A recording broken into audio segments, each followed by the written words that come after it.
بسم اللہ الرحمن الرحیم۔ السلام علیکم اسلامک ٹیچر کے پیارے دوستو اگر آپ نے ابھی تک ہمارا چینل اسلامک ٹیچر کو سبسکرائب نہیں کیا تو سب سے پہلے آپ ہمارا چینل اسلامک ٹیچر کو سبسکرائب کر لیں اور ساتھ ہی لگے بیل کے بٹن کو بھی پریس کر لیں تاکہ آپ کو ہمارے چینل پر اپلوڈ ہونے والی تمام ویڈیوز کا نوٹیفیکیشن باقاعدگی کے ساتھ ملتا رہے۔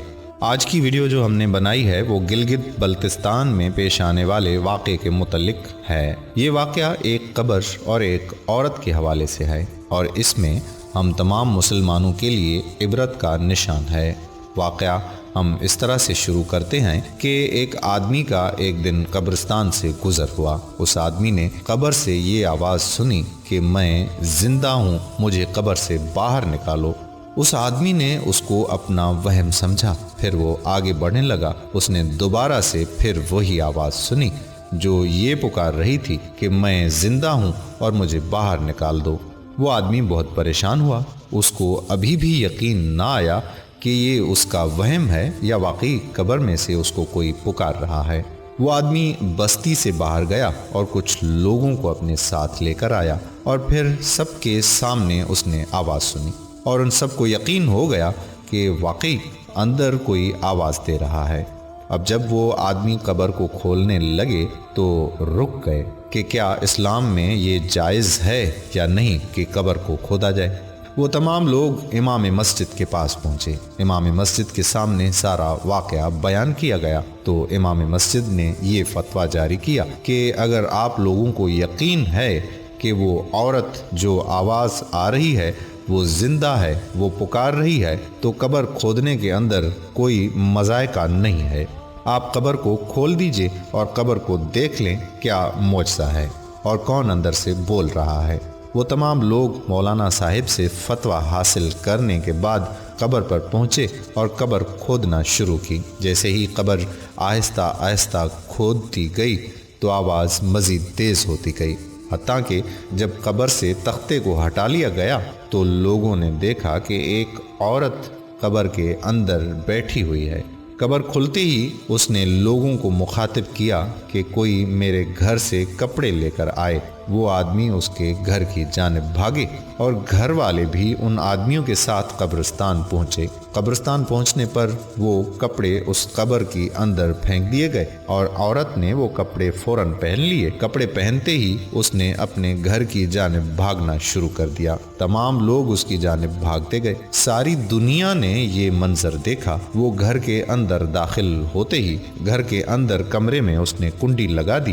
اب تمام لوگ اس عورت کے گھر کے پاس پہنچ چکے تھے اور وہ اس عورت سے مخاطب تھے کہ وہ دروازہ کھول دے۔ اب وہ عورت دروازہ کھولنے کو تیار نہیں تھی۔ وہ عورت کہتی تھی کہ اگر میں نے دروازہ کھولا تو تم میں سے کسی نے مجھے دیکھ لیا تو وہ یہ برداشت نہیں کر سکے گا۔ یہ تمام لوگوں کے لیے حیران کن اور پریشان کن مرحلہ تھا۔ تمام لوگوں نے سوچا کہ کسی بڑے دل اور جگر والے شخص کو اندر بھیجا جائے۔ اس پورے مجموعے کے اندر سے کچھ ہی لوگ ایسے مل سکے جو جگرا رکھتے تھے اور جو اندر جانے کے لیے رضامند ہو گئے۔ عورت نے کنڈی کھولی اور کچھ لوگ کمرے کے اندر داخل ہوئے اور دروازے کو دوبارہ سے بند کر دیا گیا۔ اس عورت نے سب سے پہلے اپنے سر پر سے کپڑا ہٹایا۔ لوگوں نے دیکھا کہ اس عورت کے سر پر نہ تو چمڑی ہے اور نہ ہی بال۔ انہوں نے دریافت کیا کہ عورت تمہارے ساتھ کیا معاملہ پیش آیا؟ تمہارے یہ بال اور تمہاری یہ چمڑی کدھر گئی؟ اس عورت نے کہا کہ جب میں گھر سے نکلا کرتی تھی تو میں ننگے سر نکلا کرتی تھی اور میرے یہ بال نامحرم دیکھا کرتے تھے، اور جب میں فوت ہوئی تو میں قبر میں پہنچی تو فرشتوں نے میرا ایک ایک بال نوچا اور بال نوچنے کے ساتھ ساتھ میری چمڑی بھی اتر گئی۔ اس کے بعد اس عورت نے اپنے چہرے پر سے کپڑا ہٹایا تو اس عورت کے دونوں ہونٹ غائب تھے۔ اس کے سامنے صرف اور صرف اس کے دانت ہی نظر آ رہے تھے۔ آدمیوں نے دریافت کیا کہ اے عورت تمہارے ان ہونٹوں کو کیا ہوا؟ تو اس عورت نے بتایا کہ میں جب گھر سے نکلا کرتی تھی تو میں اپنے ہونٹوں کی زینت کر کے لپسٹک لگا کر نکلا کرتی تھی، وہ غیر محرم دیکھا کرتے تھے۔ اس وجہ سے میرے ہونٹ اتار دیے گئے اور مجھے شدید عذاب دیا جاتا تھا۔ اس کے بعد جب اس نے اپنے پاؤں سے کپڑا ہٹایا تو اس کے ناخن موجود ہی نہیں تھے۔ ان لوگوں نے اس عورت سے پوچھا کہ ان ناخنوں کے ساتھ کیا ماجرا ہوا اور یہ کیوں اتار دیے گئے؟ اس عورت نے کہا کہ جب میں غیر محرم مردوں کی جانب جایا کرتی تھی تو ان پر نیل پالش لگایا کرتی تھی۔ جب غیر محرم میرے ناخن دیکھتے تو ظاہری سی بات ہے ان کے دل میں میرے لیے دلچسپی پیدا ہوا کرتی تھی۔ کہا جاتا ہے کہ یہ تمام باتیں کرنے کے بعد وہ عورت اسی وقت مر گئی اور اسی حالت میں چلی گئی جس حالت میں پہلے تھی۔ اس عورت کو وہاں سے اٹھایا گیا اور اس عورت کو اسی قبرستان میں اسی قبر میں دوبارہ دفنایا گیا۔ میرے دوستو، کہا جاتا ہے کہ جن جن لوگوں نے اس عورت کو دیکھا انہوں نے شدید اللہ سے توبہ کی اور پھر انہوں نے اللہ سے یہ وعدہ کیا اور ایک وعدہ یہ کیا کہ وہ اس عورت کے کم از کم بتائے گئے گناہوں کو کبھی بھی نہیں کریں گے، کیونکہ جب انسان عذاب کو اپنی آنکھوں سے دیکھ لیتا ہے تو یہ ایک فطری بات ہے کہ جب ہم ایکسیڈنٹ کو اپنی آنکھوں سے دیکھ لیتے ہیں تو ہم پھر تیزی کے ساتھ بائک یا پھر گاڑی نہیں چلاتے، کیونکہ ہمارے حواسات کے اوپر وہ چیز سوار ہو چکی ہوتی ہے اور ہم نے دیکھ لیا ہوتا ہے۔ دراصل ہم ایسا کریں گے تو اس کا کیا نتیجہ نکلے گا؟ تو اس لیے میرے دوستوں اور میری تمام محترم بہنوں، خاص طور پر ان تمام سے میری یہ اپیل ہے کہ اگر ان تمام غیر اسلامی عادات کے اندر ملوث ہیں کہ جو ان کے اندر پائی جاتی ہیں یا شکایات ہیں تو اپنا محاسبہ ضرور کریں۔ اللہ پاک نے ہمارے لیے جن چیزوں کو نہ کرنے کا حکم دیا ہے وہ نہ کریں۔ اگر ہم نہیں رکتے تو ہمارے لیے دردناک عذاب ہے۔ یہ الگ بات ہے کہ ہم توبہ کر لیں، کیونکہ توبہ کے دروازے تب تک کھلے ہوتے ہیں جب تک ہماری آخری سانس ہے۔ اگر ہم توبہ کریں تو اللہ سے بخشش کے لیے گڑ گڑائیں۔ اللہ پاک ہمارے سارے گناہوں کو معاف فرما دے۔ میرے تمام دوست توبہ بھی کریں کہ آئندہ کے بعد ایسا کوئی بھی کام نہیں کریں گے جس سے اللہ پاک نے رکنے کا حکم دیا ہے۔ دوستو، سورہ ال-عمران کی آیت نمبر 135 اور 136 میں اللہ پاک ارشاد فرماتے ہیں، اور جب ان لوگوں سے کوئی فحش اور ناشائستہ کام ہو جائے یا کوئی گناہ کر بیٹھیں تو فوراً اللہ تعالیٰ کا ذکر اور اپنے گناہوں کے لیے استغفار کرتے ہیں۔ فی الواقع اللہ تعالیٰ کے سوا اور کون گناہوں کو بخش سکتا ہے، اور وہ لوگ باوجود علم کسی برے کام پر اڑے نہیں رہتے۔ یہی ہیں جن کا ان کے رب کی جانب سے مغفرت اور جنتوں کی شکل میں بدلہ ملے گا، جس کے نیچے سے نہریں جاری ہیں، جن میں وہ ہمیشہ رہیں گے۔ ان نیک کاموں کے کرنے والوں کا ثواب کیا ہی اچھا ہے۔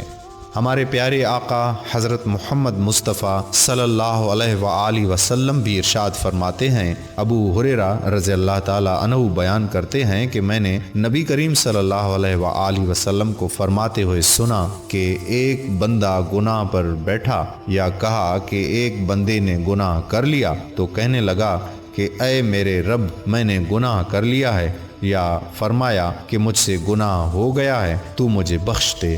تو اس کا رب کہتا ہے کہ کیا میرے بندے کو علم ہے کہ اس کا رب ہے جو گناہ بخشتا ہے اور اس پر مواخذہ بھی کرتا ہے؟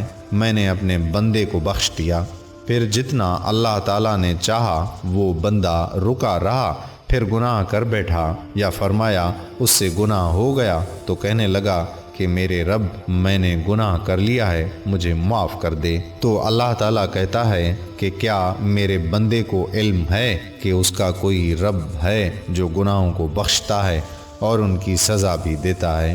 میں نے اپنے بندے کو بخش دیا۔ پھر جتنا اللہ تعالیٰ نے چاہا وہ گناہ سے رکا رہا اور پھر گناہ کر کے بیٹھا یا فرمایا اس سے گناہ ہو گیا۔ راوی کہتے ہیں کہ بندہ کہتا ہے کہ اے میرے رب، میں گناہ کر بیٹھا ہوں، یا فرمایا کہ مجھ سے گناہ ہو گیا ہے لہٰذا مجھے بخش دے۔ تو اللہ تعالیٰ کہتا ہے کہ کیا میرے بندے کو علم ہے کہ اس کا کوئی رب ہے جو گناہ بخشتا ہے اور اس کی سزا بھی دیتا ہے؟ میں نے اپنے بندے کو بخش دیا۔ یہ 3 بار فرمایا۔ میرے دوستو، اگر کوئی گناہ کر بیٹھا ہے اسے چاہیے کہ وہ اللہ تعالیٰ سے توبہ و استغفار کر لے، اور اگر دوبارہ گناہ کر لے تو پھر توبہ کرے، اور اگر پھر گناہ ہو گیا تو اسے توبہ و استغفار کرنی چاہیے۔ میرے دوستو، جس طرح اللہ تعالیٰ گناہ اور معصیت کو پسند نہیں کرتا، اس نے گناہوں کے ارتکاب پر سزا کی وعید بھی سنائی ہے، کیونکہ اللہ تعالیٰ کو پسند نہیں کہ اس کے بندے اس کی رحمت سے نا امید ہو جائیں، بلکہ اللہ تعالیٰ پسند کرتا ہے کہ گناہگار اس سے توبہ و استغفار کرے، اور شیطان یہ چاہتا ہے اور پسند کرتا ہے کہ کاش گناہگار بندہ نا امیدی میں پڑ جائے تاکہ اسے توبہ اور اللہ تعالیٰ کی طرف رجوع کرنے سے روکا جا سکے۔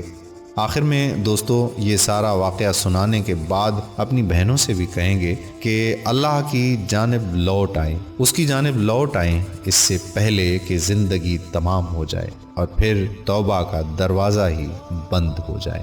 تو آخر میں میرے دوستو، ہم امید کرتے ہیں کہ آپ کو ہماری آج کی یہ ویڈیو ضرور پسند آئی ہوگی۔ اگر آپ کو ہماری آج کی یہ ویڈیو پسند آئی ہے تو میری آپ سے گزارش ہے کہ آپ ہمارے چینل اسلامک ٹیچر کو سبسکرائب کرنا ہرگز نہیں بھولیے، اور ساتھ ہی لگے بیل کے آئیکن کو بھی پریس کر لیں تاکہ آپ کو ہماری آنے والی تمام تر ویڈیوز کے نوٹیفیکیشن ساتھ ساتھ موصول ہوتے رہیں۔ ویڈیو دیکھنے کے لیے آپ تمام دوستوں کا شکریہ۔ اللہ حافظ۔